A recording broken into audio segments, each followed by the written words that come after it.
अस्सलाम वालेकुम नाज़रीन,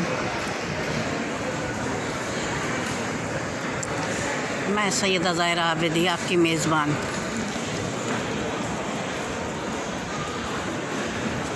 ये देख रहे हैं जागती हुई ज़िंदगी। थोड़ा सा मुझे भी एंजॉय करने का आज मूड है।